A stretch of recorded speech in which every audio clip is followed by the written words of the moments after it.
"Huwag kang maingay, sir," sabi ng kasambahay sa bilyonaryo, at ang kanyang kilos ay nagpabago sa lahat. Kailanman ay hindi nakaramdam si Don Ricardo ng takot na katulad ng naramdaman niya nang hilahin siya ng buong lakas ni Lina, ang kanyang kasambahay, sa ilalim ng marmol na hagdanan sa kanyang mansyon sa Forbes Park. Ang 52 taong gulang na lalaki na sanay mamuno sa daan-daang empleyado sa kanyang kumpanya ay natigilan ng takpan ng 28 taong gulang na babae ang kanyang bibig gamit ang kamay nitong may guwantes.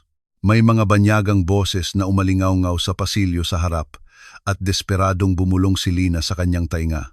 "Diyos ko po, Sir Ricardo, huwag po kayong gagawa ng ingay. Hindi nila dapat malaman na narito kayo."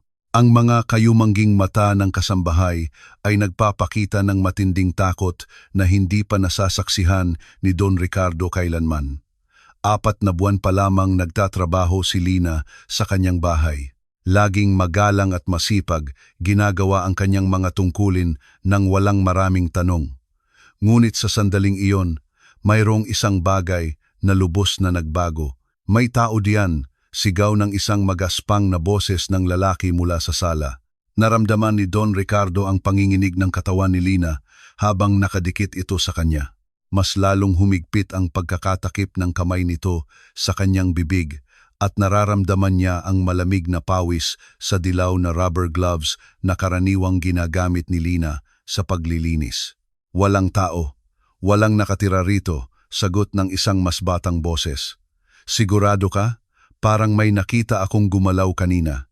Sinubukan ni Don Ricardo na gumalaw, ngunit mariing umiling si Lina. Ang kanyang kayumangging buhok ay kumawala mula sa kanyang simpleng puting uniforme. Sa buong buhay niya, ngayon lang siya naging ganito kadepende sa ibang tao. Ang negosyanteng nagpapatakbo ng 3 pabrika ng piyesa ng sasakyan at nag-eempleyo ng mahigit 1,000 katao ay ganap na nasa mga kamay ng isang kasambahay.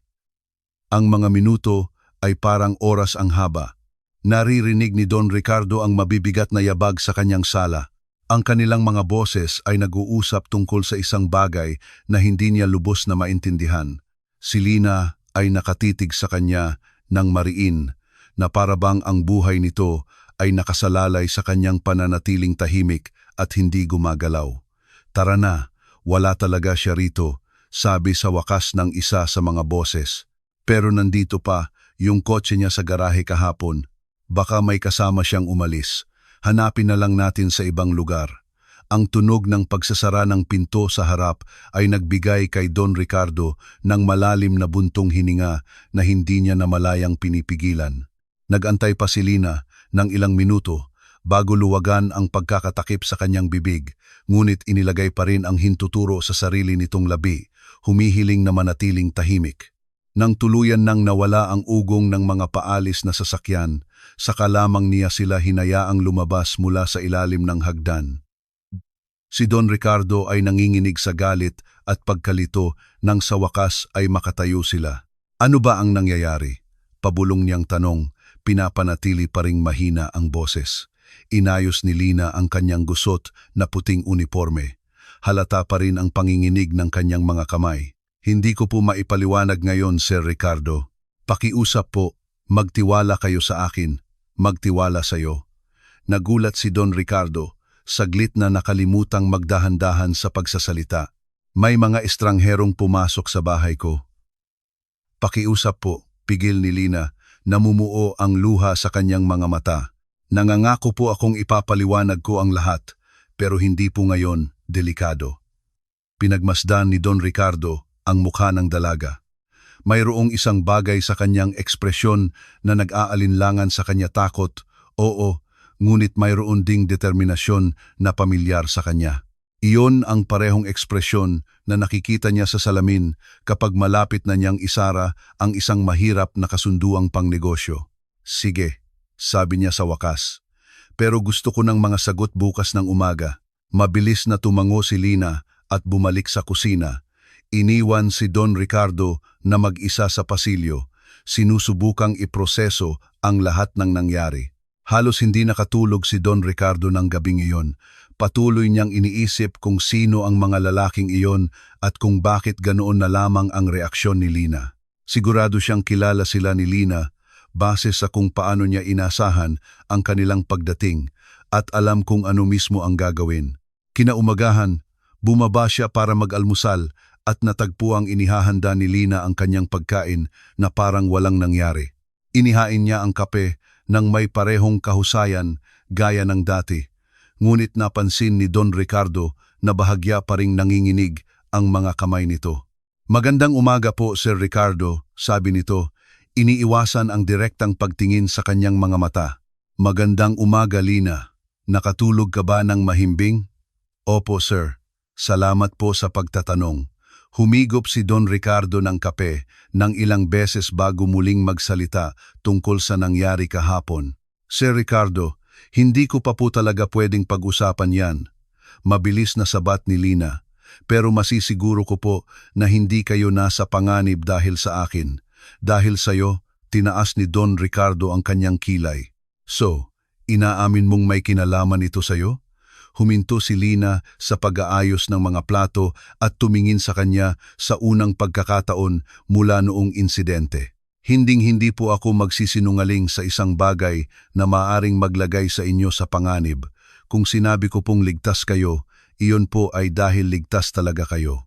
Mayroong sinseridad sa kanyang boses na nag-udyok kay Don Ricardo na muling pag-isipan ang kanyang diskarte. Sa maraming taon ng pamumuno sa kanyang kumpanya, natutunan niyang basahin ang mga tao at si Lina ay hindi mukhang nagsisinungaling. "Sige," sabi niya. "Pero kung mangyayari ulit ang ganito, kailangan ko ng buong paliwanag. Naiintindihan ko po, sir, at sana po ay hindi na mangyari." Nagtungo si Don Ricardo sa kanyang opisina sa bahay. Sinusubukang mag-focus sa buwanang ulat ng kanyang mga pabrika, ngunit ang kanyang isip ay patuloy na bumabalik sa insidente kahapon. Sino ang mga lalaking iyon? Bakit nila hinahanap si Lina? At bakit siya ganoon na lamang katapang sa pagprotekta sa kanya? Bandang tanghali, nagpasya siyang tingnan ang ilang mahahalagang dokumento na nakatago sa kanyang safe sa opisina. Sa kanyang pagkagulat, natuklasan niyang may ilang folder na nailipat ng pwesto. Walang nawawala, ngunit malinaw na may pumasok doon. Nanlamig ang kanyang dugo kung ang mga lalaking iyon ay nakapasok sa kanyang bahay at tiningnan ang kanyang mga dokumento. Mas seryoso ang sitwasyon kaysa sa kanyang inaakala. Mabilis na bumaba si Don Ricardo at natagpuan si Lina na naglilinis ng mga muebles sa sala. "Lina, kailangan nating mag-usap ngayon." Lumingon ito at nakita ni Don Ricardo ang agarang pag-aalala sa mga mata nito. "Ano po iyon, Sir Ricardo? May naglipat ng mga dokumento ko sa opisina. May alam ka ba rito?" Halatang namutla ang mukha ni Lina. "Wala po akong alam sa mga dokumento, sir." "Lina, pakiusap. Halatang mas marami kang alam kaysa sa sinasabi mo. Ang kumpanya ko, ang yaman ko, ay maaaring nasa panganib. Kailangan kong malaman kung ano ang nangyayari." Nag-atubili ito ng matagal, malinaw na nakikipagbuno sa sarili. "Sir Ricardo, sumpaman po, hinding-hindi ako gagawa ng anumang makakasama sa inyo, pero may mga bagay po na hindi ko pa maipaliwanag." "Bakit hindi? Dahil maaari pong mapahamak ang ibang mga taong mahal ko." Ang sagot na iyon ay ikinagulat ni Don Ricardo. Mayroong kahinaan sa boses ni Lina na tumimo sa kanyang puso. Binuo niya ang kanyang yaman sa pagiging mapaghinala, ngunit mayroong isang bagay kay Lina na nag-udyok sa kanyang maniwala. "Ibang tao, pamilya mo." Tumango lamang si Lina, hindi makapagsalita. Bumalik si Don Ricardo sa kanyang opisina, ngunit hindi makapag-concentrate. Nagpasya siyang gawin ang isang bagay na hindi pa niya nagawa sa buong buhay niya. Nag-hire siya ng isang private investigator para imbestigahan si Lina. Ang investigador, isang bihasang lalaki na nagngangalang Mr. Reyes, ay nagsabing kailangan niya ng ilang araw para sa kumpletong pagsisiyasat. Pumayag si Don Ricardo, nakakaramdam ng bahagyang pagkakasala sa pag-espiya sa isang taong nagpakita ng katapatan sa kanya. Nang gabing iyon, habang naghahapunan, palihim na pinagmasdan ni Don Ricardo si Lina. Naghain ito ng pagkain nang may parehong atensyon gaya ng dati, ngunit mayroong tensyon sa kanyang mga kilos na wala roon dati. Lina, gaano ka nakatagal nagtatrabaho bilang kasambahay? Tanong niya, sinusubukang maging kaswal. Mga 6 na taon na po, Sir Ricardo. At laging dito sa Maynila? Opo, sir. Dito po ako ipinanganak at lumaki. Malaki ba ang pamilya mo? Napansin ni Don Ricardo ang pag-aalinlangan nito bago sumagot. Kami lang po ng nakababata kong kapatid na lalaki, sir. Namatay po ang mga magulang namin noong bata pa kami. I'm sorry to hear that, sabi ni Don Ricardo nang may sinseridad. Siguradong mahirap alagaan ang kapatid mo sa ganyang kabatang edad. Mahirap po talaga, pero kinaya naman po namin. Mayroong lakas sa boses ni Lina na hinangaan ni Don Ricardo. Siya mismo ay maagang nawalan ng mga magulang at alam kung paano ito nakakaapekto sa isang tao. Ang kapatid mo, ano ang trabaho niya? Sinusubukan po niya ang iba't ibang bagay.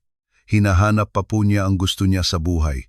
Naramdaman ni Don Ricardo ang pag-iwas sa sagot nito, ngunit nagpasya siyang huwag nang masyadong mangulit sa ngayon.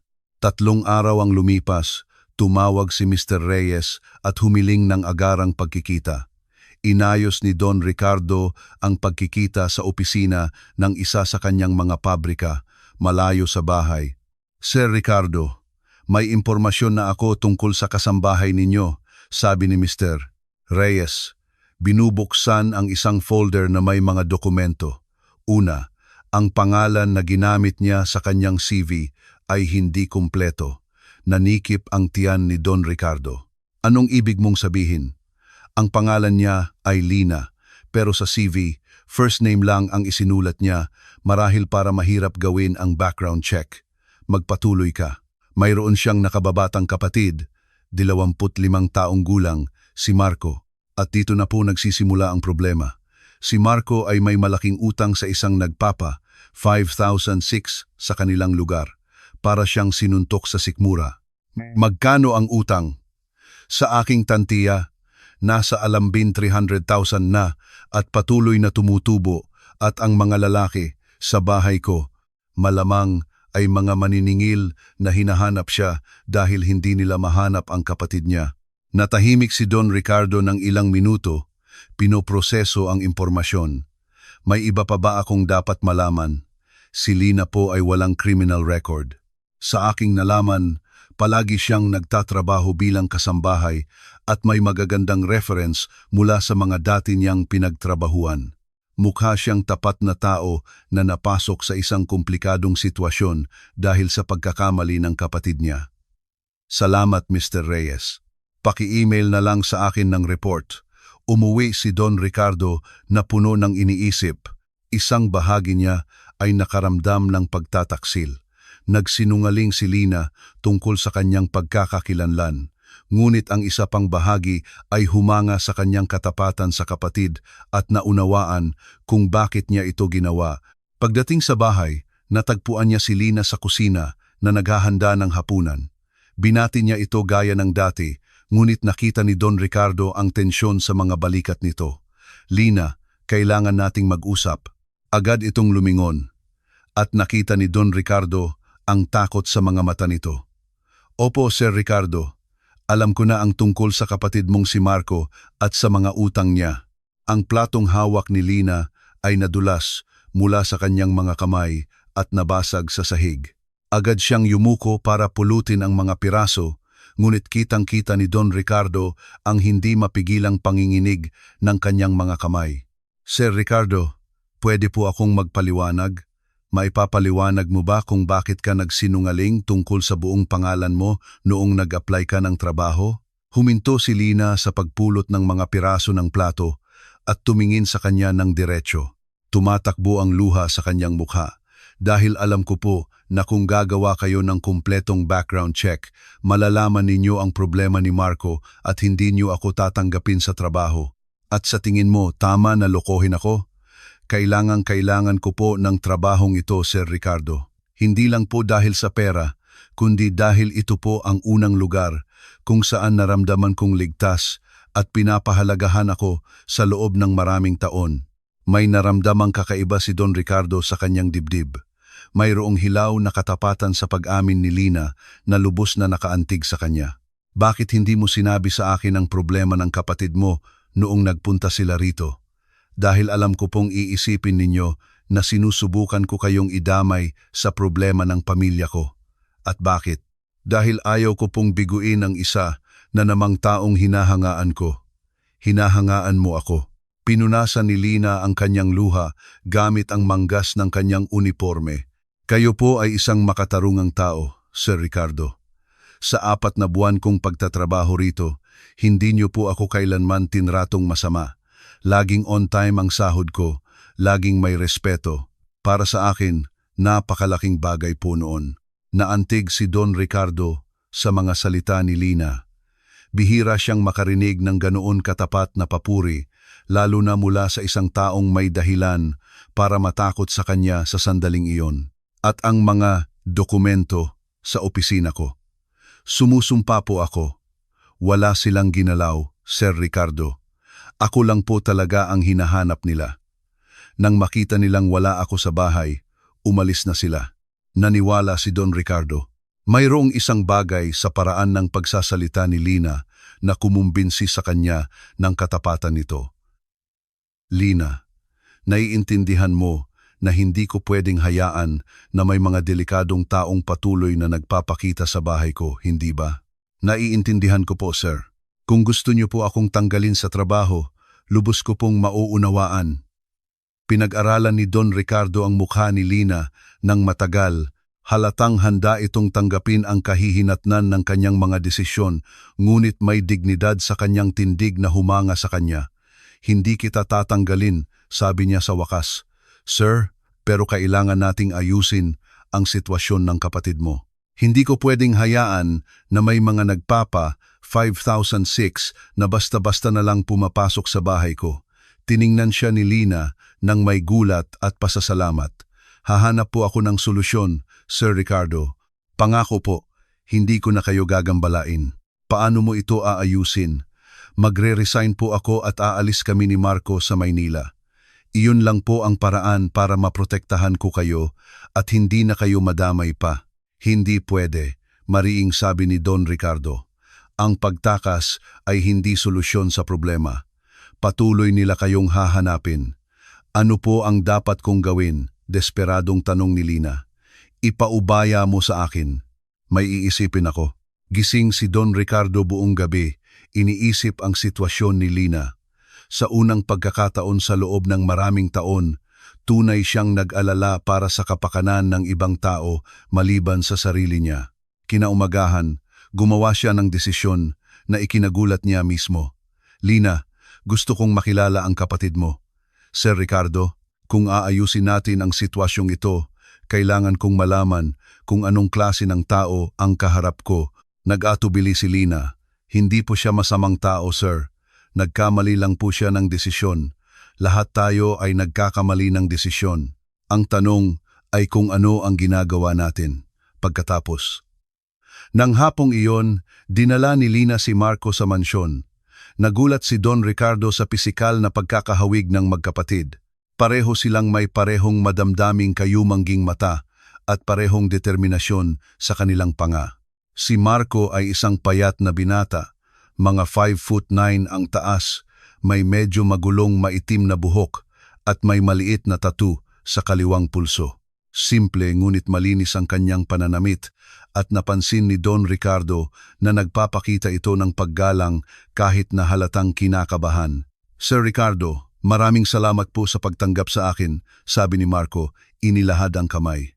Kinuha ni Don Ricardo ang kamay ng binata at napansin na matatag ang pagkakamay nito at hindi nanginginig. Magandang senyales yan. Marco, sabi ng ate mo, mayroon ka raw ilang problemang pinansyal. Opo sir, at lubos ko pong ikinalulungkot na naabala ko na po kayo.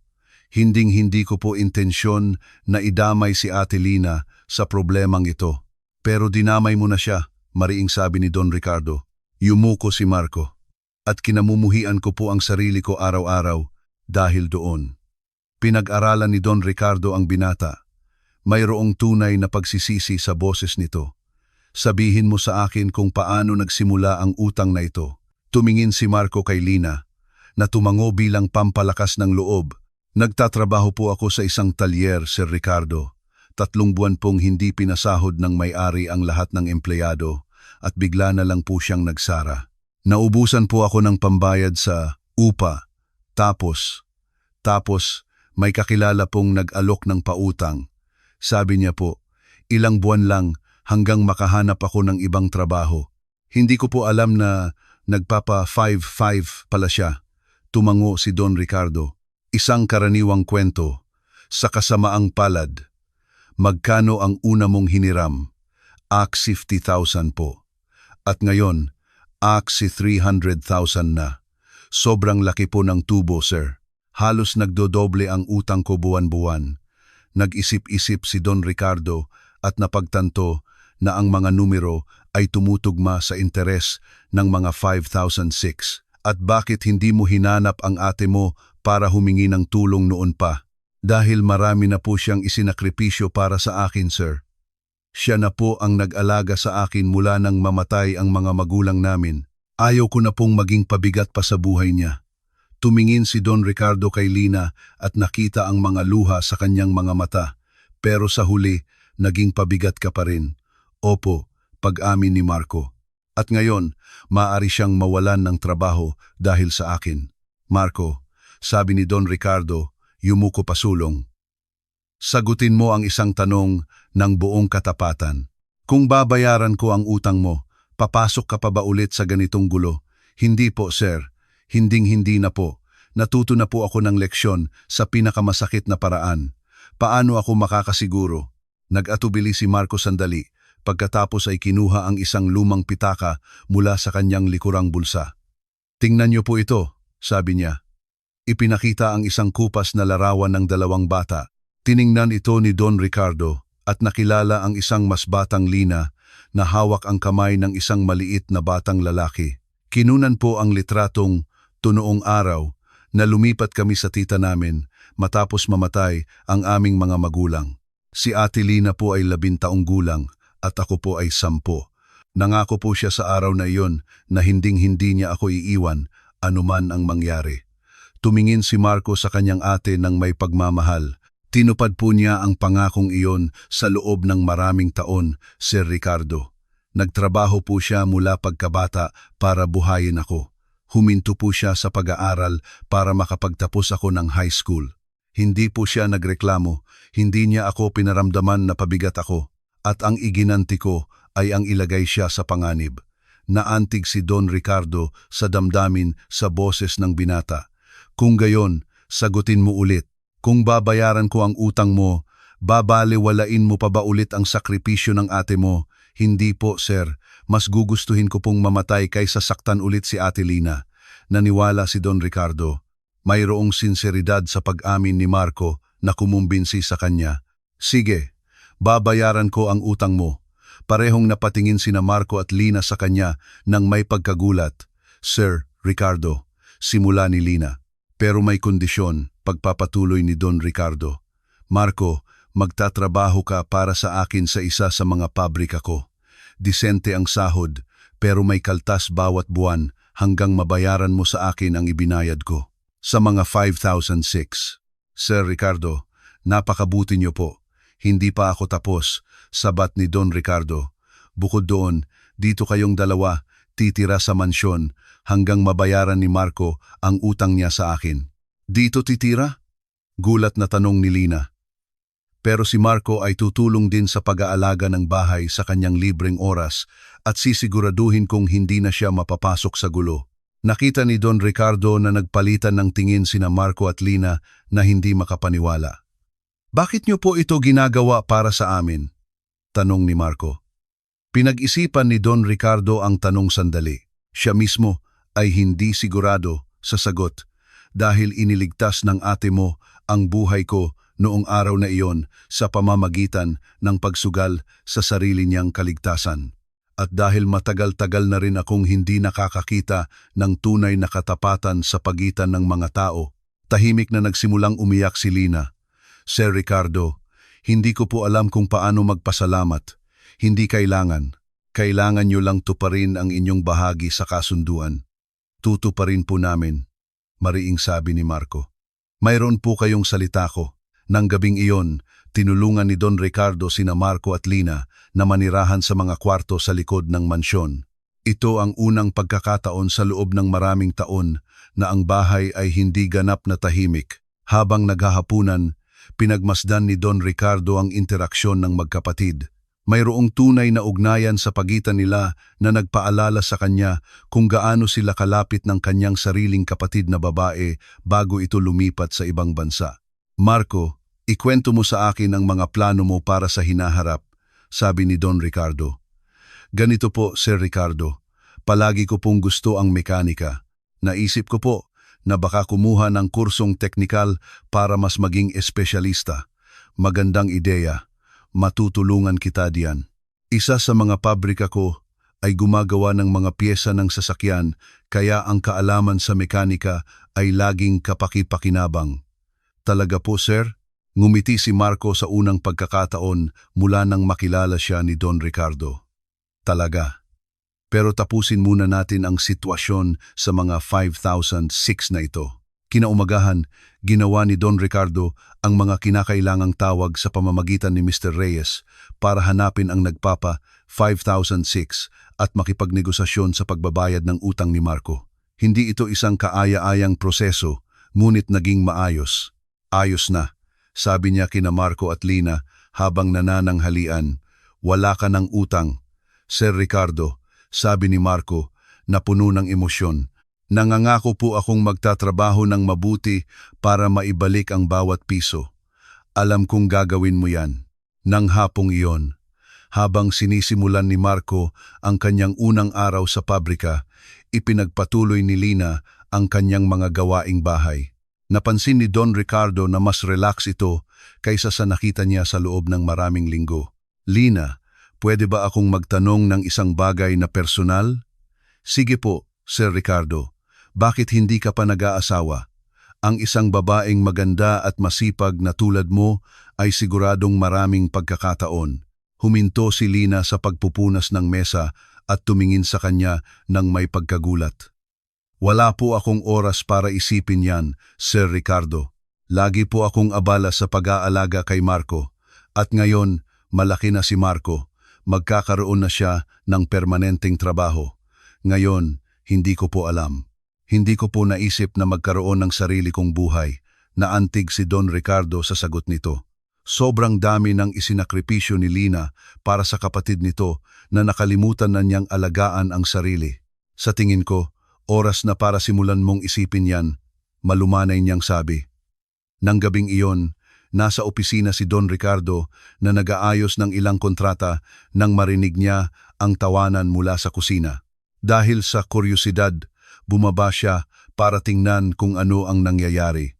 Natagpuan niya si Marco na tinuturuan si Lina maglaro ng Uno, isang eksenang napakadomestiko na may naramdamang kakaiba sa kanyang dibdib. Maraming taon na ang nakalipas mula nang magkaroon ng tunog ng tunay na tawanan ang bahay. Pwede ba akong sumali? Tanong niya mula sa pinto. Nagulat na lumingon sina Marco at Lina. Siyempre po, Sir Ricardo, sabi ni Lina. Tinuturuan po ako ni Marco mag-Uno. Uno. Matagal na akong hindi nakakapaglaro niyan. Umupo si Don Ricardo sa mesa sa kusina. Isang bagay na hindi pa niya nagawa kailanman. Sa sumunod na oras, siya, si Marco at si Lina ay naglaro ng baraha at nagkwentuhan tungkol sa mga simpleng bagay. Ito ang pinakamasayang gabi na naranasan ni Don Ricardo sa loob ng maraming taon. Ang mga sumunod na linggo ay bumuo ng isang kaaya-ayang routine sa mansyon. Nagtatrabaho si Marco sa pabrika sa araw at umuuwi ng alas 5 ng hapon. Patuloy na inaalagaan ni Lina ang bahay ng may parehong kahusayan, ngunit ngayon ay may gaan na sa kanyang mga kilos na wala roon dati. Natuklasan ni Don Ricardo na nag-enjoy siyang may kasama sa hapunan. Ang mga usapan nila ni Marco at Lina ay nakakapresko, malayo sa mga usapang korporasyon na nangingibabaw sa kanyang propesyonal na buhay. Isang gabi habang naghahapunan, Nagkomento si Marco tungkol sa kanyang trabaho. Sir Ricardo, sabi po ng supervisor sa pabrika, magaling daw po akong mag-adjust. Inalok pa po niya ako ng overtime sa weekend. Magaling yan, Marco. Nagugustuhan mo ba ang trabaho? Sobra po. At mababait po ang ibang empleyado. Mayroon pong si Mang Nestor na 20 taon na roon. At marami po siyang itinuturo sa akin. Ngumiti si Don Ricardo. Si Mang Nestor ay isa sa mga pinaka-senior at pinagkakatiwalaang empleyado sa kumpanya. Mabait na tao si Mang Nestor. Kung siya ang nagtuturo sa iyo, marami kang matututunan. Sir Ricardo, may pag-aalinlangang sabi ni Lina. Pwede po ba akong magtanong? Sige. Bakit po kayo nakatirang mag-isa sa ganito kalaking bahay? Hindi po ba kayo nag-asawa? Nag-atubili si Don Ricardo. Isang personal na tanong iyon na bihira niyang sagutin. Nag-asawa ako minsan, sabi niya sa wakas. Matagal na. Anong nangyari? Mausisang tanong ni Marco. Sabi niya, mas mahal ko raw ang trabaho ko kaysa sa kanya. At tama siya. Nakita ni Don Ricardo ang simpatsya sa mga mata ni Lina. Pinagsisihan ko iyon araw-araw, pag-amin ni Don Ricardo. Pero nang matanto ko ang pagkakamali ko, huli na ang lahat, nakapag-move on na siya. At hindi na po kayo sumubok na makipagrelasyon sa iba? Malumanay na tanong ni Lina. Sinubukan ko, pero laging nauuwi sa parehong pagkakamali. Sa paglipas ng panahon, napagdesisyunan kong mas mabuting mag-isa kaysa makasakit pa ng mas maraming tao. Mayroong magalang na katahimikan sa mesa. Sir Ricardo, sabi ni Marco sa wakas, baka po ang problema ay hindi dahil masyado ninyong mahal ang trabaho, kundi dahil hindi pa ninyo nahahanap ang isang taong nakakaintindi sa inyo. Tiningnan ni Don Ricardo ang binata ng may interes. Anong ibig mong sabihin? Ganito po, nagtatrabaho po kayo ng mabuti dahil nagmamalasakit kayo sa daan-daang pamilya na umaasa sa kumpanya ninyo. Hindi po yan pagiging makasarili, responsibilidad po yan. Baka po kailangan nyo lang ng isang taong magpapahalaga sa katangiang iyon sa halip na pintasan ito. Humanga si Don Ricardo sa lalim ng obserbasyon ni Marco. Takatama ka. Sigurado po akong tama siya, nakangiting sabi ni Lina. Mabuting tao po kayo, Sir Ricardo. Sinumang babaeng hindi makakakita niyan ay hindi karapat-dapat sa inyo. Nang gabing iyon, natulog si Don Ricardo na iniisip ang usapan. Matagal na panahon na mula nang may tumingin sa kanya sa ganoong kapositibong paraan. Sa sumunod na buwan, ang routine sa mansyon ni Don Ricardo ay naging isang bagay na inaabangan niya araw-araw. Almusal kasama si Lina, kwentuhan sa hapunan kasama ang magkapatid, kahit na sa mga weekend kapag nasa bahay si Marco at tumutulong sa mga maliliit na pagkukumpuni. Isang Biyernes ng gabi, nag-aayos si Don Ricardo ng ilang file sa opisina nang marinig niya ang doorbell. Tiningnan niya ang orasan, halos 10:00 na ng gabi. Sino naman ang dadating sa ganitong oras? Bumaba siya para tingnan kung sino at natagpuan si Lina na nakatayo sa pinto, nag-aalinlangang magbukas. Sino yan? Tanong ni Don Ricardo. Hindi ko po alam, Sir Ricardo. Wala po akong inaasahan. Tumunog ulit ang doorbell. Mas apurado. Ako na ang titingin, sabi ni Don Ricardo, lumapit sa pinto. Sa peephole, nakita niya ang isang dalaga na nakatayo sa labas. Hindi niya ito kilala, ngunit mayroong isang bagay sa kanya na pamilyar. Binuksan niya ang pinto at labis na nagulat. Papa, naramdaman ni Don Ricardo na para siyang sinuntok sa sikmura. Sa kanyang harapan ay nakatayo ang kanyang 26 taong gulang na anak na si Isabel, na hindi niya nakikita sa loob ng halos 5 taon. Isabel, bulong niya. Ang dalaga ay halatang buntis, may dalang maliit na maleta, at ang kanyang mga mata ay pula sa kaiiyak. Papa, kailangan ko ng tulong. Natigilan si Don Ricardo ng ilang segundo. Napansin ni Lina ang sitwasyon at maingat na lumapit. Sir Ricardo, gusto niyo po bang ihanda ko sila ng maiinom? Ako. Halatang gulat pa rin si Don Ricardo. Pakiusap, Papa, sabi ni Isabel sa paos na boses. Wala na akong ibang mapupuntahan. Marahang hinawakan ni Lina ang braso ni Don Ricardo. Sir Ricardo, Paano po kung dalhin natin si ma'am sa sala at ihanda ko siya ng mainit na tsaa? Ang suhestiyon ay nagbalik kay Don Ricardo sa realidad. Oo, siyempre. Isabel, pasok ka. Pumasok si Isabel sa mansyon nang may pag-aalinlangan, dala ang kanyang maleta. Napansin ni Don Ricardo na tumitingin ito sa paligid na parang takot hawakan ng anuman. Umupo ka, sabi niya. Itinuturo ang sofa sa sala. Maingat na nawala si Lina patungo sa kusina. Nagkatinginan ang mag-ama sa katahimikan ng ilang sandali. Hindi makapaniwala si Don Ricardo na narito siya, lalo na sa kalagayang buntis. Kailan? Kailan ang kabuwanan mo? Tanong niya sa wakas. 7 buwan na po. 7 buwan na. At ang ama, yumuko si Isabel. Umalis siya nang malaman niya ang tungkol sa pagbubuntis. Naramdaman ni Don Ricardo ang agarang galit sa lalaking nang iwan sa kanyang anak. Ngunit pinigilan niya ang sarili. Bakit hindi mo ako hinanap agad? Dahil sa huling pag-uusap natin, sinabi mo, hahanapin mo lang ako kapag kailangan mo ng pera, sabi ni Isabel sa basag na boses.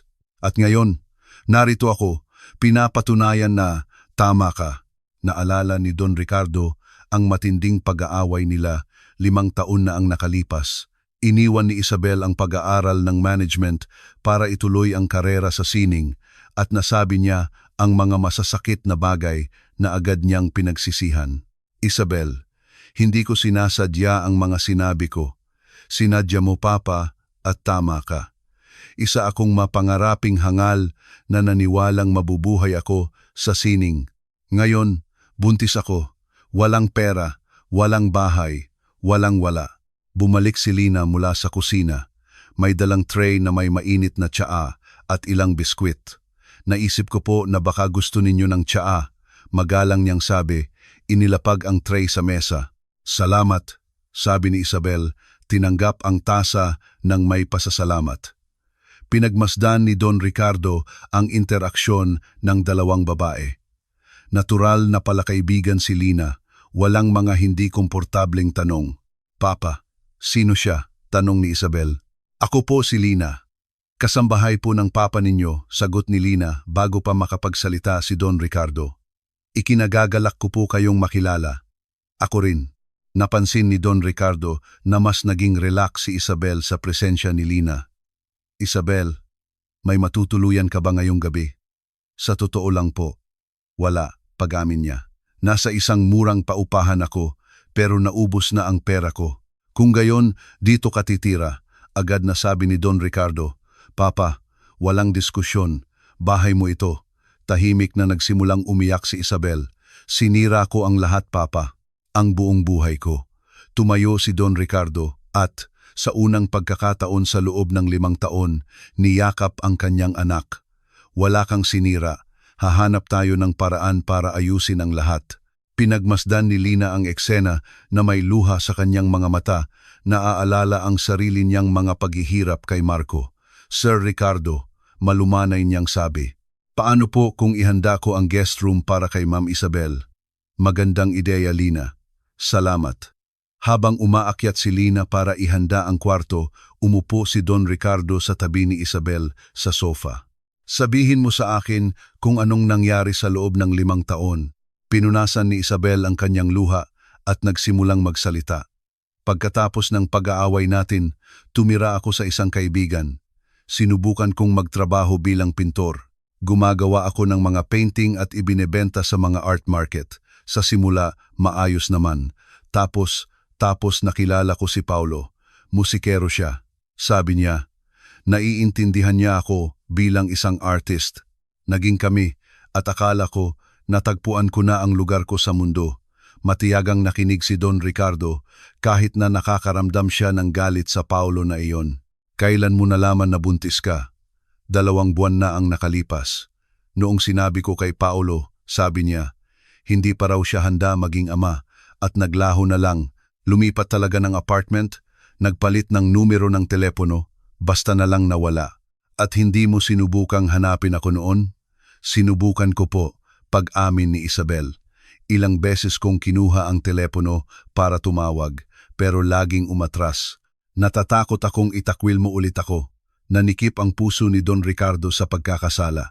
Isabel, hinding-hindi kita itatakwil. Sa pag-aaway na iyon, nasabi ko ang mga bagay na hindi ko naman talaga nararamdaman. Natakot akong masaktan ka sa paghabol ng isang pangarap na tila imposible. Pero tama ka, Papa. Hindi ako kayang buhayin ng pagiging pintor. Hindi ako tama. Natakot ako. Natakot na mawala ka sa akin tulad ng pagkawala ng nanay mo. Tumingin si Isabel sa kanyang ama nang may pagkagulat. Natakot na mawala ako? Ang nanay mo ay isang pintor din, Isabel. Noong bata pa kayo, nangangarap siyang magkaroon ng sariling exhibit. Ako ang sumira ng loob niya. Sinabi kong dapat siyang mag-focus sa pagiging ina at asawa. Hindi niya ako kailanman pinatawad para doon. Natahimik si Isabel, sinisipsip ang impormasyon. Hindi ko alam yan. Maraming bagay na hindi mo alam tungkol sa akin at sa nanay mo. Noong sinabi mong gusto mong maging pintor, natakot akong maulit ang parehong pagkakamali. Pero sa huli, ibang pagkakamali ang nagawa ko. Bumalik si Lina mula sa taas. Handa na po ang kwarto, malumanay niyang sabi. Naghanda na rin po ako ng malinis na tuwalya at damit na pantulog. Salamat, Ate Lina, napakabait mo, Isabel, sabi ni Don Ricardo. Bukas na tayo mag-usap ng mas maayos tungkol sa lahat. Sa ngayon, magpahinga ka na. Papa, gusto kong malaman mo na palagi kitang mahal kahit noong nag-aaway tayo. Mahal din kita, anak. Palagi. Kinaumagahan, mas maagang gumising si Don Ricardo kaysa dati. Hindi siya makapaghintay na makipag-usap ng mas maayos kay Isabel at malaman ang kanyang mga plano. Bumaba siya sa kusina at natagpuan si Lina na naghahanda ng mas masaganang almusal kaysa karaniwan. Magandang umaga po, Sir Ricardo.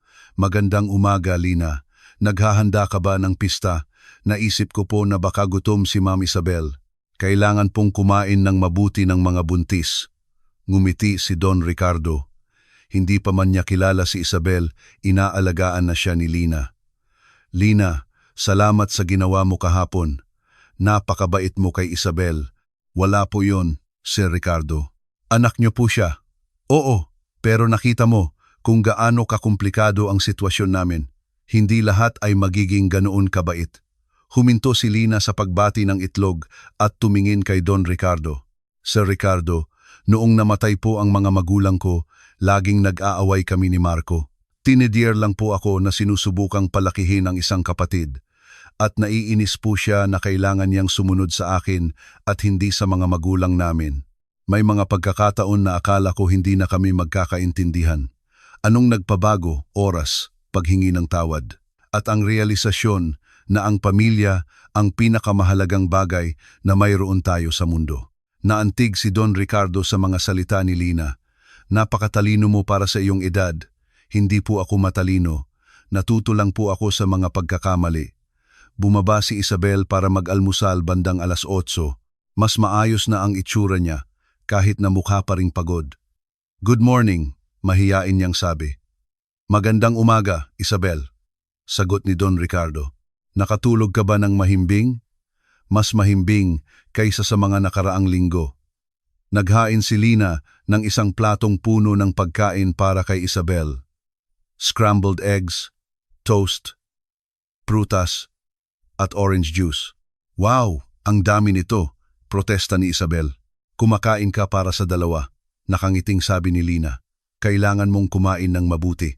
Habang nag-aalmusal, pinagmasdan ni Don Ricardo kung paano kaswal na nag-uusap sina Isabel at Lina. Mas naging relax ang kanyang anak sa presensya ng kasambahay kaysa sa kanya. Isabel, sabi ni Don Ricardo, kailangan nating pag-usapan ang mga plano mo. Alam ko po, Papa. Una, gusto kong malaman mo na pwede kang manatili rito hanggat kailangan mo. Bahay mo ito. Salamat po. Pangalawa, kukunin natin ang pinakamahusay na pangangalagang medikal para sa pagbubuntis mo. Papa, siguradong mahal yan. Isabel, ama mo ako. Responsibilidad kong alagaan ka at ang apo ko. Nakita ni Don Ricardo na namumuo ang luha sa mga mata ni Isabel. Hindi ka galit sa akin? Bakit ako magagalit? Dahil nabuntis ako ng hindi kasal, dahil iniwan ko ang kolehiyo, dahil nawala ako sa buhay mo ng 5 taon. Tumayo si Don Ricardo at niyakap ang kanyang anak. Isabel, ipinagmamalaki ko ang matapang na babaeng pinagbago mo at hindi na ako makapaghintay na makilala ang apo ko. Nang hapong iyon, dinala ni Don Ricardo si Isabel sa isang konsultasyon sa pinakamahusay na obstetrician sa lungsod. Ipinakita ng mga pagsusuri na parehong malusog siya at ang sanggol na isang malaking kaginhawahan. Pauwi, nagtanong si Isabel tungkol kina Lina at Marco. Papa, gaano na sila katagal nakatira rito? Ilang buwan na. Komplikado ang sitwasyon. Ikinuwento ni Don Ricardo kung paano niya nakilala ang magkapatid. Tinanggal lamang ang mabibigat na detalye tungkol sa mga 5006. So, iniligtas mo sila? Tanong ni Isabel, humanga. Sila ang unang nagligtas sa akin. Paano? Nag-atubili si Don Ricardo. Pagkatapos ay nagpasya siyang ikuwento kung paano siya prinotektahan ni Lina noong unang araw. Wow, sabi ni Isabel, isinugal niya ang sarili niyang trabaho para protektahan ka. Eksakto. At ngayon, sila. Para na silang pamilya. Ngumiti si Isabel, gusto ko sila. Lalo na si Ate Lina, malaki ang puso niya. Oo nga, pagdating nila sa bahay, natagpuan nilang nakauwi na si Marco mula sa trabaho at tinutulungan si Lina sa kusina. Hello Kuya Marco, masayang bati ni Isabel. Hello Ma'am Isabel, kamusta po ang check-up? Malusog po ba ang baby? Lahat maayos. Salamat sa Diyos, ngumiti si Marco. Siguradong masaya na may baby sa bahay. Pinagmasdan ni Don Ricardo ang interaksyon at napansin kung gaano kabilis isinama ni na Marco at Lina si Isabel sa kanilang dinamika ng pamilya. Habang naghahapunan, napag-usapan ni Isabel ang kanyang pagmamahal sa pagpipinta. Papa, alam kong hindi mo kailanman naintindihan ang pagmamahal ko sa sining. Isabel, ako ang nagkamali, sabat ni Don Ricardo. Gusto kong makita ang mga painting mo. Talaga po, Papa. Talaga. May dala akong ilan sa maleta. Pwede ko bang ipakita pagkatapos ng hapunan? Pagkatapos ng hapunan, umakyat si Isabel para kunin ang kanyang mga canvas. Pagbalik niya, nagtipon sina Don Ricardo, Lina at Marco sa sala para tingnan ang kanyang mga gawa. Lubos na humanga si Don Ricardo. Ang mga painting ni Isabel ay pino at madamdamin. Karamihan ay mga tanawin ng lungsod at mga larawan ng mga karaniwang tao. Isabel, napakaganda nito, sinserong sabi ni Lina. Salamat, anak, sabi ni Don Ricardo na puno ng emosyon. Napakagaling mo. Talagang naniniwala ako dyan. Naniniwala ako at humihingi ako ng tawad na inabot ako ng ganito katagal para aminin ito. Pinuri rin ni Marco ang mga painting, nagtatanong ng mga teknikal na katanungan na nagpapakita ng tunay na interes. Nang gabing iyon, sa unang pagkakataon, sa loob ng maraming taon, naramdaman ni Don Ricardo na bahagi siya ng isang tunay na pamilya. Sa mga sumunod na linggo, mabilis na naka-adjust si Isabel sa buhay sa mansyon. Tumutulong siya kay Lina sa mga maliliit na gawaing bahay at ginugugol ang hapon sa pagpipinta sa hardin. Napansin ni Don Ricardo na ang presensya ng kanyang anak ay nagbago sa dinamika ng bahay sa isang positibong paraan. Mas maraming tawanan, mas maraming kwentuhan, mas maraming buhay. Isang hapon, natagpuan niya sina Isabel at Lina na masiglang nag-uusap sa sala. Anong pinag-uusapan ninyo? Mausisang tanong niya. Nagkukwento po si Ate Lina tungkol sa mga panahong mag-isa niyang inalagaan si Marco, paliwanag ni Isabel. Nakakabilib kung paano siya naging ganoon kabata at ganoon karesponsable. Yan si Ma'am Isabel ang nakakabilib, sagot ni Lina. Ang magkaroon ng baby ng mag-isa ay nangangailangan ng malaking tapang. Umupo si Don Ricardo kasama nila. Isabel, naisip mo na ba kung ano ang gagawin mo pagkatapos maipanganak ang sanggol? Hindi ko pa po alam, Papa. Nakakatakot isipin na magiging single mom ako. Hindi ka nag-iisa, malumanay na sabi ni Lina. Nandyan ang papa mo, nandito kami. Pamilya yan, hindi ba? Mga taong sumusuporta sa isa't isa. Naantig si Don Ricardo sa mga salita ni Lina at sa kadalian niyang isinama si Isabel sa kanyang kahulugan ng pamilya. Tama si Lina, sabi niya. Makukuha mo ang lahat ng tulong na kailangan mo. Nang gabing iyon habang naghahapunan, nagbigay ng suhestiyon si Marco. Ate Isabel, bakit hindi ka magdaos ng exhibit ng mga painting mo? Exhibit? Tumawa si Isabel. Kuya Marco, mahal yan. Kailangan ng koneksyon, ng lugar. Paano kung dito natin ganapin sa mansyon? Suhestiyon ni Marco. May malaking espasyo si Sir Ricardo na halos hindi nagagamit. Pwede tayong mag-imbita ng mga tao, maghanda ng mga pampagana. Nagulat si Don Ricardo sa ideya, ngunit agad niya itong nagustuhan. Marco, napakagandang ideya niyan. Talaga po, Papa. Talaga. Paano kung magdaos tayo ng exhibit ng mga gawa mo bago maipanganak ang sanggol? Namuo ang luha sa mga mata ni Isabel. Gagawin niyo yan para sa akin. Siyempre, sabi ni Lina. Isang karangalan na tumulong. Pero wala akong kakilala sa art world dito sa Maynila. May kilala akong ilang tao na baka interesado, sabi ni Don Ricardo na nag-iisip. Ilang kliyente, mga kaibigan, at pwede rin nating i-promote sa social media. Papa, magiging isang pangarap na natupad yan. Kung gayon, tuparin natin ang pangarap na yan. Ang mga sumunod na linggo ay isang karera ng paghahanda. Tinulungan ni Lina at Marco na gawing isang makeshift gallery ang pangunahing silid ng mansyon. Ginamit ni Don Ricardo ang kanyang mga koneksyon para imbitahan ang mga maimpluwensyang tao sa lungsod. Nagliwanag si Isabel sa paghahanda ng kanyang pinakamahusay na mga gawa at lumikha ng ilang bago para sa exhibit. Isang linggo bago ang exhibit, nakatanggap si Don Ricardo ng isang hindi inaasahang tawag. Ricardo, si Elena ito. Halos mabitawan ni Don Ricardo ang telepono. Si Elena ang kanyang dating asawa, ang ina ni Isabel. Elena, hello. Narinig kong nakatira sa iyo si Isabel. Oo, nandito siya. Paano mo nalaman? Isang common friend ang nagsabi. Nakita raw niya kayo sa klinika ng doktor. Ricardo, totoo bang buntis siya? Totoo. Mayroong katahimikan sa kabilang linya. Bakit hindi niya sinabi sa akin? Sa tingin ko, dapat mo siyang tanungin ng direkta. Pwede. Pwede ko ba siyang makausap? Nag-atubili si Don Ricardo. Lumipat si Elena sa Cebu pagkatapos ng kanilang diborsyo at halos hindi na nakipag-ugnayan kay Isabel. Elena, maayos si Isabel dito. Ayokong may mag-stress sa kanya sa ganitong yugto ng kanyang pagbubuntis. Ricardo, nanay niya ako. Alam ko. Pero ganito, paano kung kausapin ko muna siya? Kung gusto kanyang makita, pwede kang pumunta sa exhibit na inihahanda namin. Exhibit? Ikinuwento ni Don Ricardo ang tungkol sa art exhibit ni Isabel. Diyos ko, bulong ni Elena. Nagpipinta pa rin siya, nagpipinta at napakagaling. Ricardo, gustong-gusto kong pumunta. Kakausapin ko si Isabel at tatawagan kita ulit. Nang ikuwento ni Don Ricardo kay Isabel ang tungkol sa tawag ng kanyang ina, natahimik ito ng matagal. Ano sa tingin mo? Tanong niya sa wakas. Sa tingin ko, desisyon mo yan. Papa, mahal mo pa ba si Mama? Ikinagulat ni Don Ricardo ang tanong. Hindi na ako nakikipag-away sa nanay mo. Sapat na ang edad ko para maintindihan na ang mga problema namin ay problema namin. Wala itong kinalaman sa iyo.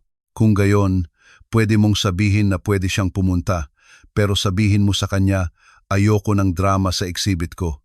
Tumawa si Don Ricardo. Sasabihin ko, mabilis na dumating ang gabi ng exhibit. Ang mansyon ni Don Ricardo ay ganap na nagbago. Ang pangunahing silid ay nagpapakita ng 20 sa pinakamahusay na gawa ni Isabel.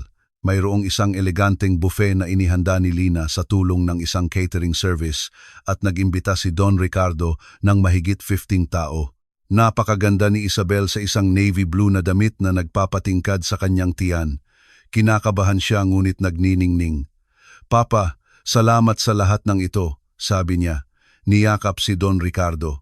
Salamat sa pagbibigay sa akin ng pagkakataong maging isang mas mahusay na ama. Lumitaw si Lina sa kanyang tabi.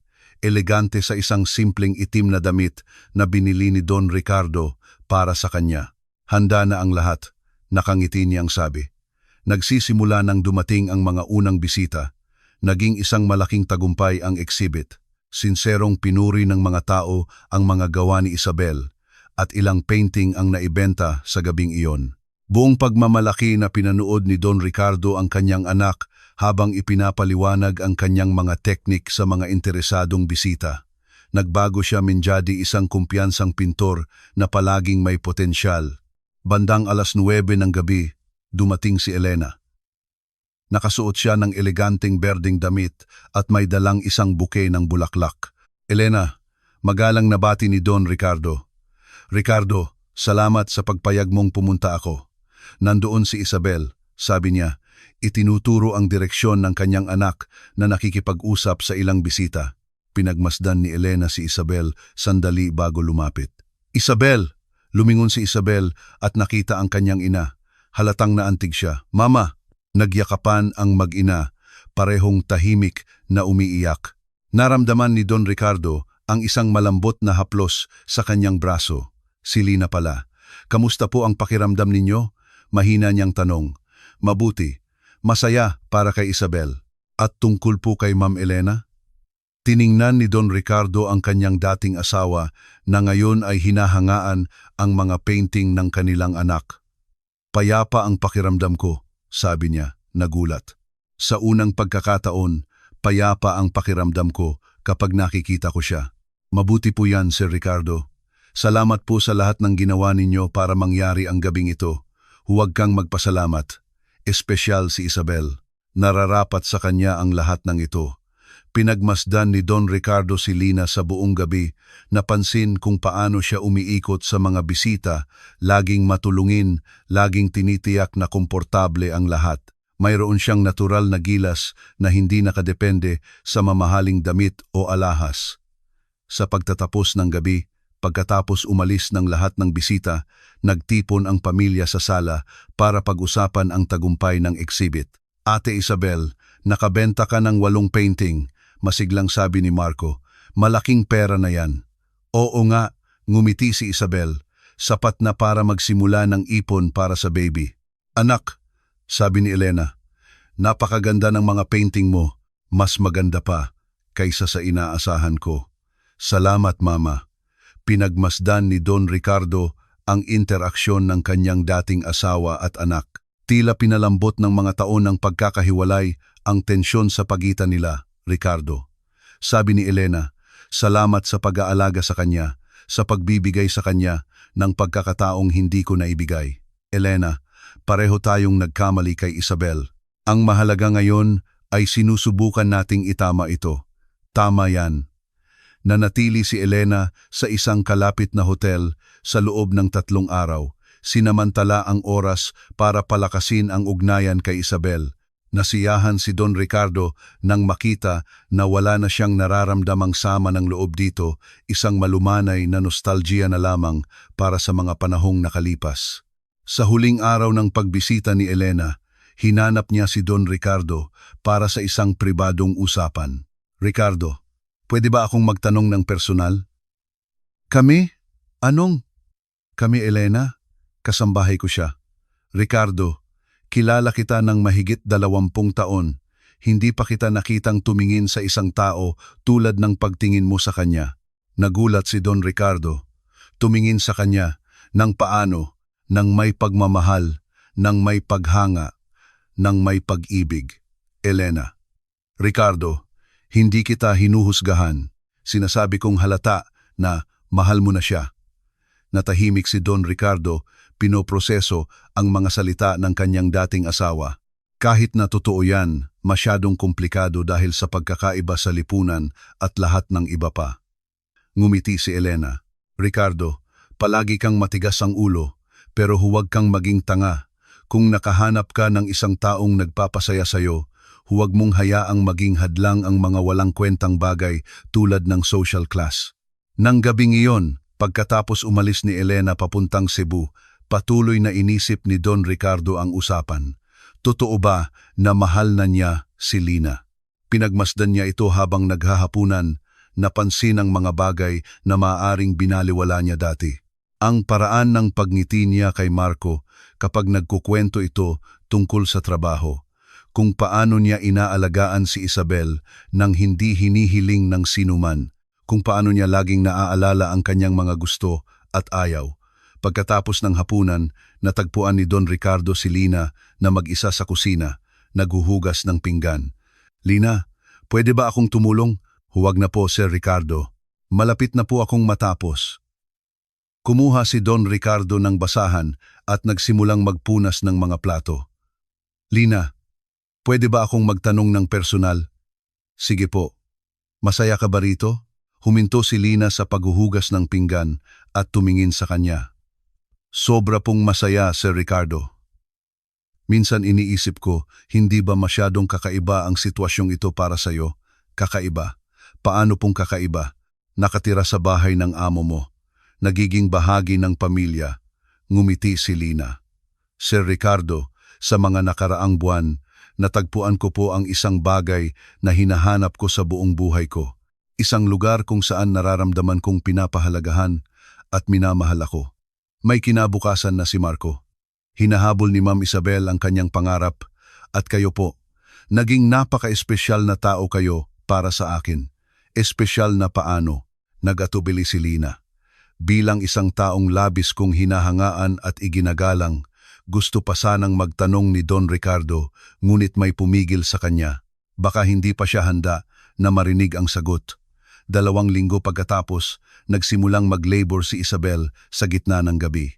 Nagmamadaling dinala siya ni na Don Ricardo, Lina at Marco sa ospital, kung saan naghintay sila ng maraming oras para sa balita. 5:00 ng umaga, lumabas ang doktor na nakangiti. "Congratulations, Don Ricardo. Mayroon na po kayong isang gwapo at malusog na apo." Naramdaman ni Don Ricardo ang isang emosyon na hindi na niya naramdaman sa loob ng maraming taon. Nang sa wakas ay makita niya ang kanyang anak at ang sanggol, hindi niya mapigilan ang mga luha. "Papa, gusto kong ipakilala si Rafa, ang apo mo." Binuhat ni Don Ricardo ang sanggol na mangha sa perpeksyon ng maliit na nilalang. "Hello, Rafa. Ako ang lolo mo." Pinanood ni Lina at Marco ang eksena ng may pagkaantig. "Napakagwapo niya," bulong ni Lina.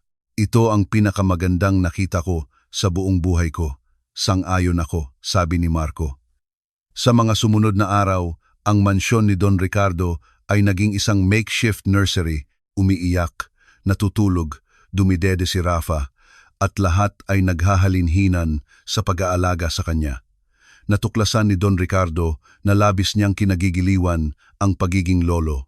Ginugugol niya ang oras sa pagbuhat kay Rafa, kinakausap ito, ipinapakita ang bahay at hardin. Isang hapon, habang pinapatulog niya ang kanyang apo, lumapit si Lina. "Napakagaling niyo pong lolo," malumanay niyang sabi. "Salamat.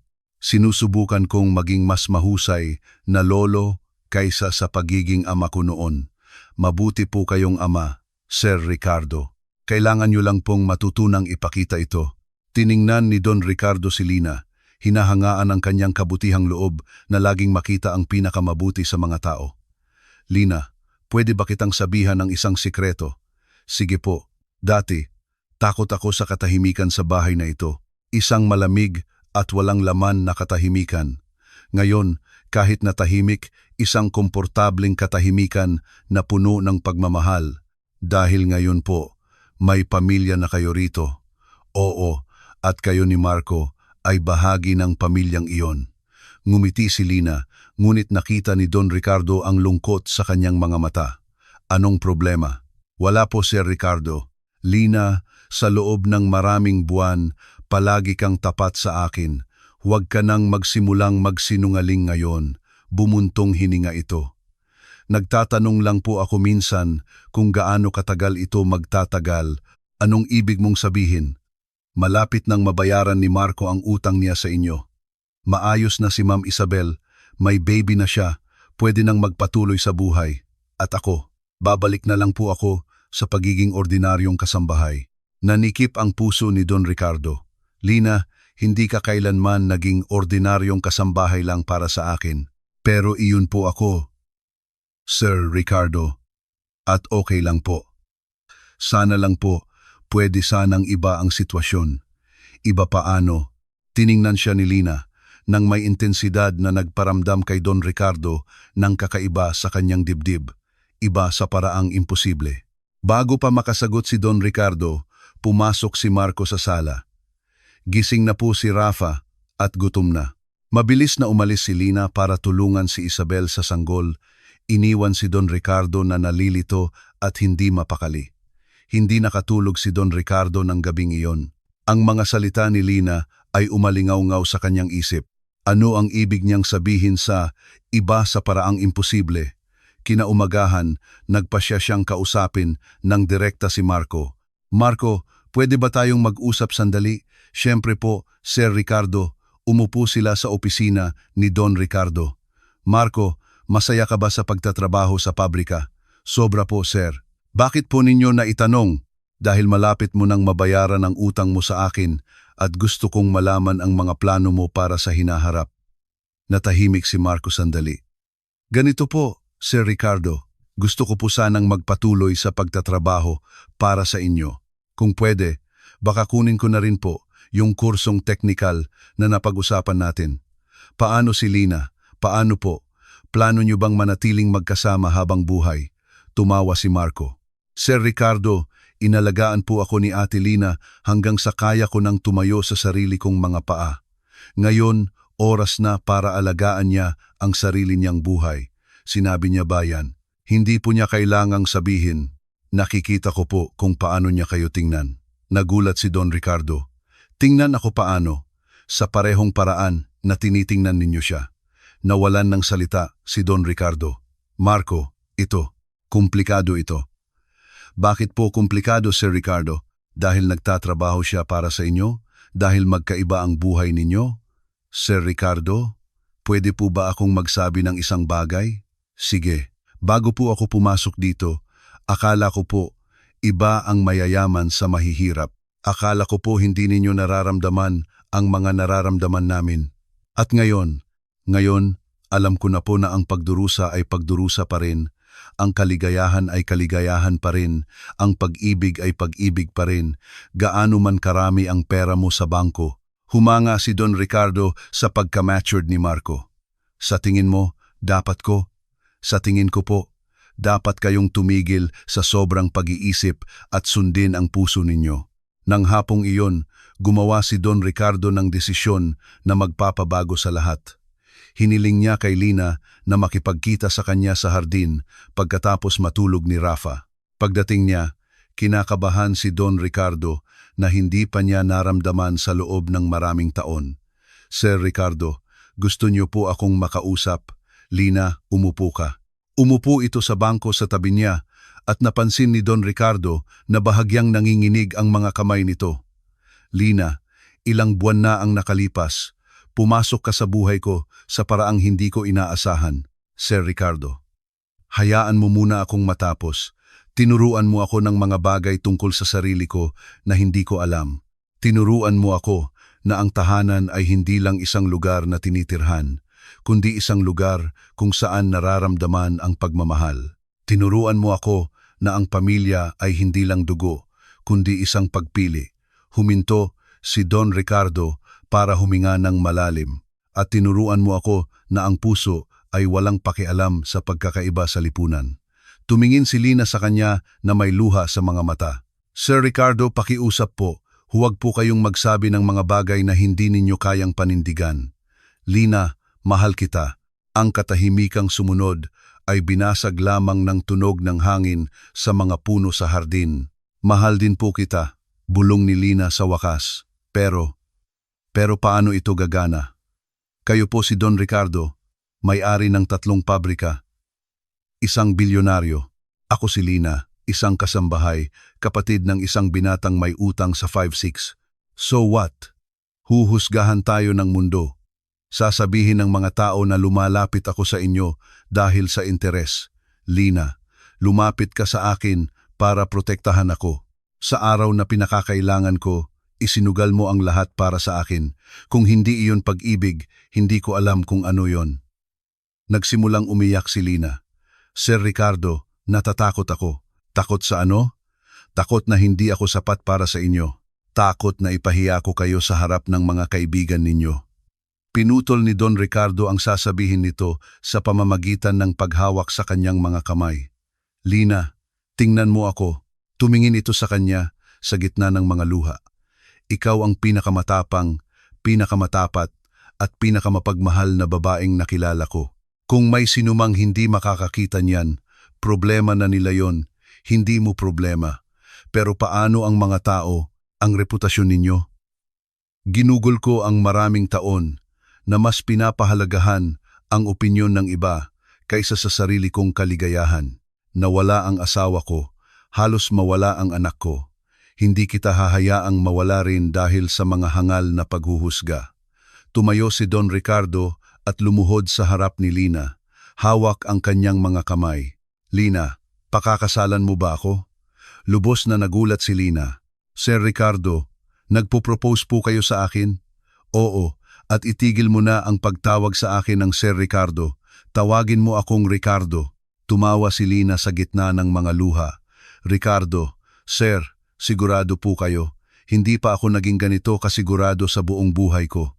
Kung gayon, oo, pakakasalan kita. Tumayo si Don Ricardo at hinalikan si Lina sa unang pagkakataon. Isang matamis na halik, puno ng pangako at pangarap. Paghiwalay nila, natagpuan nila sina Marco, Isabel at maging si Rafa sa bisig ng kanyang ina, nanonood mula sa bintana ng sala. Nagsisilip kayo? Sigaw ni Don Ricardo, nagkukunwaring naiinis. Siyempre, sigaw pabalik ni Isabel. Congratulations, Papa. Sa wakas, pagdiriwang ni Marco. Nang gabing iyon, nagtipon ang pamilya para ipagdiwang ang engagement ni na Don Ricardo at Lina. Isang simpleng pagdiriwang ngunit puno ng pagmamahal at kaligayahan. Ricardo, sabi ni Isabel, sigurado ka bang handa ka ng mag-asawa ulit? Higit pa sa handa. Sa pagkakataong ito, magiging iba. Iba paano? Sa pagkakataong ito, alam ko na ang pinakamahalaga ay hindi kung ano ang maibibigay ko sa taong mahal ko, kundi kung ano ang maaari naming buuin ng magkasama. Ngumiti si Lina, hawak ang kamay ni Ricardo. At natutunan ko na ang tunay na pag-ibig ay walang kinalaman sa pera o katayuan sa lipunan. Sabi niya, tungkol ito sa pagsasama, respeto at pag-aalaga sa isa't isa. Kailan kayo ikakasal? Hindi makapaghintay na tanong ni Marco. Sa lalong madaling panahon, sagot ni Don Ricardo, masyado na akong maraming sinayang na oras dahil sa aking kayabangan. At saan tayo titira? Tanong ni Lina. Dito? Siyempre. Ang bahay na ito sa wakas ay naging isang tunay na tahanan. Ang mga sumunod na buwan ay isang karera ng paghahanda sa kasal. Siniguro ni Don Ricardo na magiging isang eleganteng ngunit intimate na seremonya ito, kasama lamang ang pamilya at malalapit na kaibigan. Nag-alala si Lina sa gastos, ngunit ipinaliwanag ni Don Ricardo na gusto niyang ipagdiwang ang kanilang pag-ibig sa pinakamahusay na paraan. Ricardo, hindi mo kailangang patunayan ang anuman sa sinuman, sabi niya. Hindi ako nagsusubok na patunayan ang anuman. Ipinagdiriwang ko ang pinakamahalagang araw ng aking buhay. Iba-iba ang reaksyon ng mga kaibigan at kakilala ni Don Ricardo. Ang ilan ay nagulat. Ang iba ay gumawa ng masasamang komento. Ngunit marami ang tunay na masaya para sa kanya. Tumawag si Mr. Reyes, ang investigador na nag-imbestiga kay Lina para batiin siya. Sir Ricardo, pwede po ba akong magsabi ng isang bagay? Sa loob ng 20 taon ng pag-iimbestiga ng mga tao, natutunan kong kilalanin ang karakter. Ang iyong magiging asawa ay isang espesyal na tao. Salamat, Mr. Reyes. Malaking bagay yan. Ang kasal ay itinakda sa isang Sabado ng hapon sa hardin ng mansyon. Tinulungan ni Isabel na palamutihan ang lahat ng puti at dilaw na bulaklak, lumilikha ng isang romantiko at mainit na kapaligiran. Sa araw ng kasal, mas kinakabahan si Don Ricardo kaysa kailanman sa buong buhay niya. Sinubukan siyang pakalmahin ni Marco na magiging best man niya. Sir Ricardo, nanginginig po kayo. Kinakabahan ako, Marco. Bakit? Mahal po ninyo si Ate Lina. Mahal niya po kayo. Natatakot akong hindi ko siya mapapasaya. Sir Ricardo, pinapasaya niyo na po siya araw-araw. Nang oras na para sa seremonya, pumwesto si Don Ricardo sa makeshift altar sa hardin. Kasama sa mga panauhin ang mga empleyado mula sa kanyang mga pabrika, ilang kaibigang negosyante, si Elena na dumating pa mula sa Cebu at mga tao mula sa komunidad na nakakakilala at gumagalang kay Lina. Nagsimulang tumugtog ang musika at unang lumitaw si Isabel bilang maid of honor, buhat-buhat si Rafa. Pagkatapos ay lumitaw si Lina, inihatid ni Marco. Nagniningning siya sa isang simple, ngunit eleganteng damit, at naramdaman ni Don Ricardo na namumuo ang luha sa kanyang mga mata. Nang iabot ni Marco si Lina kay Don Ricardo, bumulong ito, "Alagaan niyo po ang ate ko. Aalagaan ko siya na parang isang kayamanan," pangako ni Don Ricardo. Ang seremonya ay pinangunahan ng isang hukom na kaibigan ni Don Ricardo sa loob ng maraming taon. Nang oras na para sa mga panata, unang nagsalita si Don Ricardo. "Lina, pumasok ka sa buhay ko sa araw na pinakakailangan ko ng proteksyon at pagmamalasakit. Tinuruan mo ako na ang pagmamahal ay pag-aalaga, na ang pamilya ay isang pagpili, at na ang tunay na kaligayahan. Nangangako akong mamahalin ka, igagalang, at susuportahan sa lahat ng iyong mga pangarap sa buong buhay ko." Umiiyak si Lina nang siya na ang magsasalita. "Ricardo, binigyan mo ako hindi lamang ng isang bahay, kundi isang pamilya. Tinuruan mo ako na pwede akong mangarap ng malaki, at nakarapat-dapat akong mahalin kung sino ako. Nangangako akong mamahalin ka ng buong katapatan, susuportahan ka sa lahat ng iyong desisyon, at bubuuin kasama mo ang isang buhay na puno ng pag-ibig, tawanan, at kaligayahan."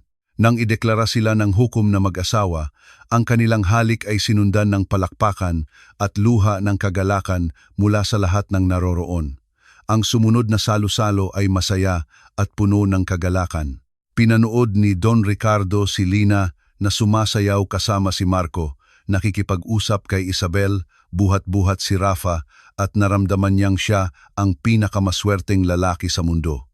Habang sumasayaw sila, bumulong siya sa tainga ni Lina. "Salamat sa pagsasabi sa aking manahimik noong araw na iyon." "Bakit?" "Dahil iyon ang unang araw ng aking tunay na buhay." "Ng ating tunay na buhay." Pagtatama ni Lina, nakangiti. Ang mga buwan pagkatapos ng kasal ay ang pinakamasaya sa buhay ni Don Ricardo. Perpektong nagkukumpleto sila ni Lina sa isa't isa. Tinuruan niya itong mag-relax at i-enjoy ang mga maliliit na sandali, habang hinihikayat naman niya itong mangarap ng malaki at ituloy ang kanyang mga layunin. Nagpasya si Lina na mag-aral ng management sa gabi, na may buong suporta ni Don Ricardo. Gusto niyang mas maintindihan ang negosyo ng kanyang asawa at marahil ay makapag-ambag ng mas aktibo. "Ricardo, sigurado ka bang hindi ka tutol na mag-aral ako?" "Tutol? Lina, ipinagmamalaki kita. Palagi akong nagnanais ng isang partner sa buhay at sa negosyo." Umasenso si Marco sa pabrika at ilang buwan pagkatapos ng kasal ay na-promote bilang supervisor. Nabayaran na niya ang buong utang niya kay Don Ricardo at nakikipag-date na sa isang katrabaho. "Sir Ricardo," sabi niya isang araw, "salamat po sa pagtitiwala sa akin noong wala nang ibang naniniwala. Marco, palagi kang mabuting tao. Kailangan mo lang ng isang pagkakataon." Patuloy na nagpipinta si Isabel at nagkaroon ng 2 matagumpay na exhibit. Lumaki si Rafa na napapaligiran ng pagmamahal at atensyon, spoiled ng kanyang lolo, ni Tita Lina at ni Tito Marco. 1 taon pagkatapos ng kasal, nasa hardin sina Don Ricardo at Lina na pinapanood si Rafa na gawin ang kanyang mga unang hakbang nang magbigay siya ng balita na magpapabago ulit sa lahat. "Ricardo, may sasabihin ako sa iyo." "Ano yon, mahal?" "Buntis ako." Natahimik si Don Ricardo ng ilang segundo, pagkatapos ay sumigaw sa tuwa at binuhat siya. "Seryoso? Magkakababy tayo?" "Oo." Tumawa si Lina. "Masaya ka?" "Sobra." Magkakaroon ng pinsan si Rafa. Nagdiwang si Isabel nang malaman ng balita. "Magiging tita na naman ako," masiglang sabi ni Marco. Sa pagbubuntis ni Lina, naging pinakamaalagaing asawa si Don Ricardo. Natuto siya sa mga nakaraang pagkakamali at determinado siyang i-enjoy ang bawat sandali. Ricardo, hindi mo ako kailangang tratuhin na parang babasagin, tumawa si Lina nang pigilan siya nitong gumawa ng anumang trabaho. Hayaan mong alagaan kita. Ito ang unang pagkakataon na sasamahan ko ang isang pagbubuntis mula sa simula. Hindi mo sinamahan ang pagbubuntis ni Isabel, hindi tulad ng dapat. Masyado akong abala sa trabaho. Ipinasa ko ang lahat kay Elena. Sa pagkakataong ito, magiging iba at naging iba nga. Sinamahan ni Don Ricardo ang lahat ng konsultasyong medikal. Nagbasa ng mga libro tungkol sa mga sanggol at siya mismo ang naghanda ng nursery.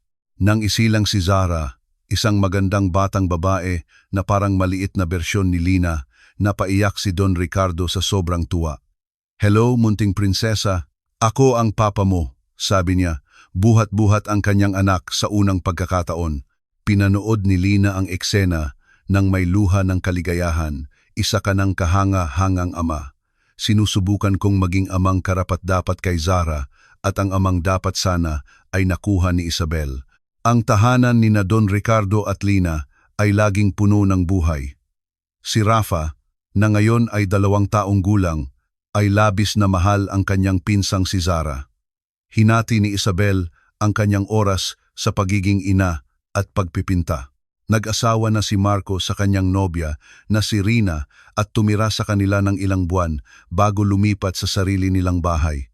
Isang gabi, 2 taon pagkatapos isilang si Zara, nasa kwarto sina Don Ricardo at Lina na pinapatulog ang kanilang anak nang magtanong ito, "Ricardo, may pinagsisisihan ka ba?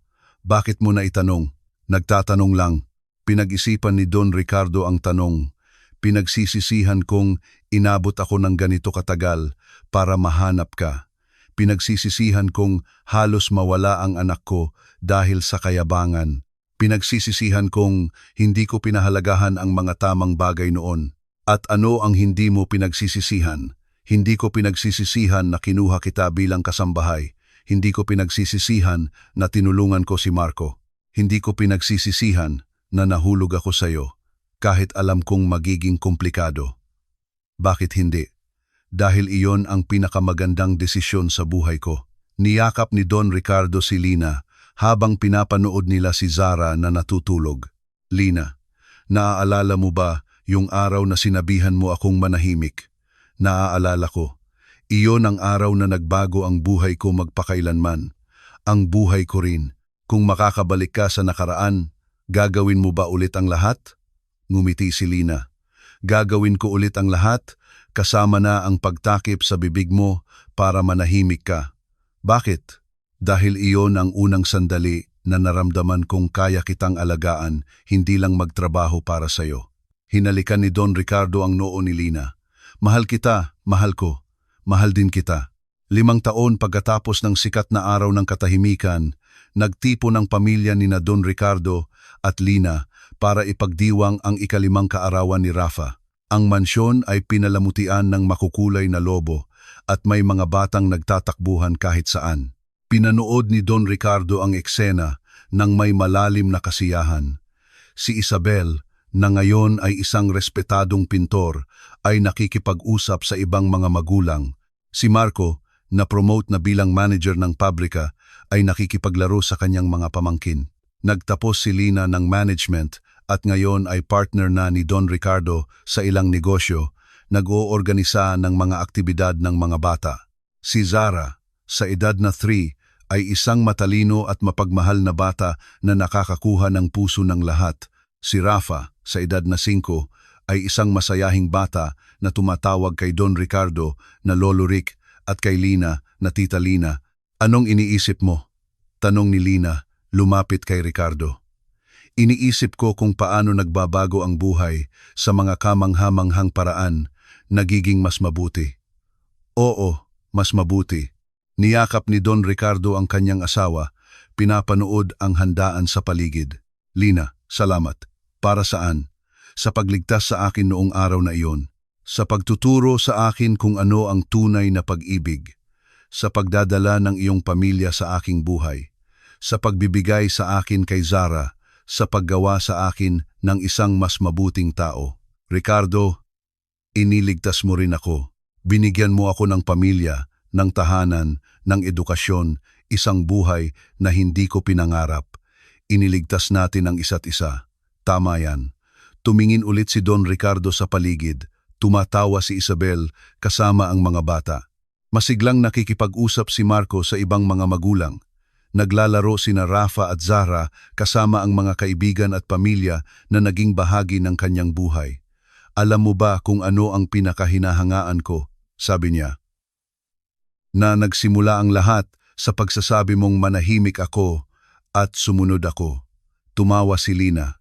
Sa unang pagkakataon sa buhay, sumunod si Don Ricardo sa utos ng walang tanong. Iyon ang pinakamatalinong desisyon na ginawa ko. Bakit? Dahil minsan, kailangan nating manahimik para marinig ang sinasabi ng ating puso. Lumingon si Lina para tingnan si Ricardo ng diretsyo. At anong sinabi ng puso mo noong araw na iyon? Na ikaw ang taong hinihintay ko sa buong buhay ko. Hindi ko lang namamalayan, pareho ang sinabi ng puso ko.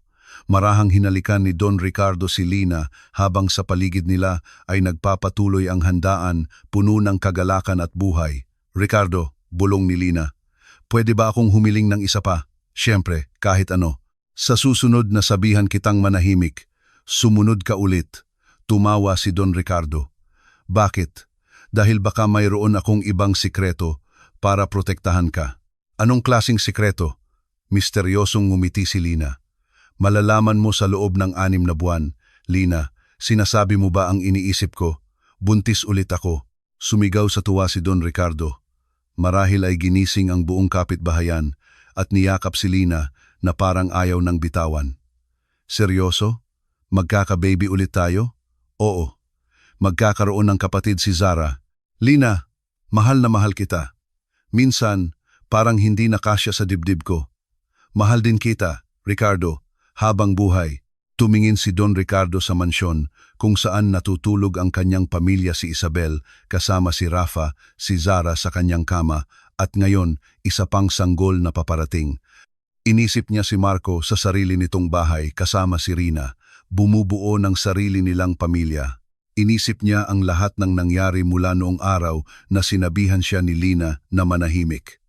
Lina, oo, salamat sa pagbabago ng buong buhay ko sa isang pangungusap. Anong pangungusap? Huwag kang maingay, Diyos ko po. Ang pangungusap na iyon ang nagligtas sa ating dalawa. Nagligtas at nagturo sa akin na minsan, ang pinakamagagandang bagay sa buhay ay dumarating kapag hindi natin inaasahan mula sa mga taong hindi natin inaakala at sa mga paraang hindi natin inaasahan. Hinalikan ni Don Ricardo si Lina ulit bago pumasok sa bahay kung saan naghihintay ang kanyang pamilya. Alam na natagpuan na niya ang isang bagay na hinahanap niya sa buong buhay niya nang hindi namamalayan. Tunay na pag-ibig, isang tunay na pamilya, at ang tapat na kaligayahan na nagmumula sa pagbabahagi ng buhay sa mga taong tunay na mahalaga. At kayo, mga minamahal na tagapakinig, ano ang masasabi ninyo sa kwentong ito ng pag-ibig at pakikibaka? Naniniwala ba kayo na kayang lampasan ng pag-ibig ang lahat ng hadlang sa lipunan? Iwanan ang inyong tapat na opinion sa comment section at sabihin kung aling bahagi ang pinakanakaantig sa inyong puso. Kung nagustuhan ninyo ang kwentong ito, huwag kalimutang mag-iwan ng like at higit sa lahat, mag-subscribe sa channel na ito upang hindi makaligtaan ang iba pang mga nakaaantig na kwentong aming ihahatid. Ang inyong presensya at suporta ay napakahalaga upang kami ay magpatuloy na maghatid ng mga kwentong tumatatak sa puso. Maraming salamat sa pagsama sa amin sa paglalakbay na ito.